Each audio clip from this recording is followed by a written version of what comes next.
Humingi kayo sa Diyos at bibigyan kayo. Hanapin ninyo sa Kanya ang hinahanap nyo at makikita ninyo. Kumatok kayo sa Kanya at pagbubuksan kayo. Sapagkat ang lahat ng humihingi ay nakakatanggap. Ang naghahanap ay nakakakita.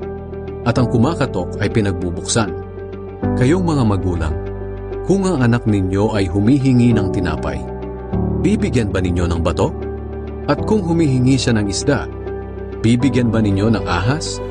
Kung kayong masasama ay marunong magbigay ng mabubuting bagay sa inyong mga anak, gaano pa kaya ang inyong amang nasa langit?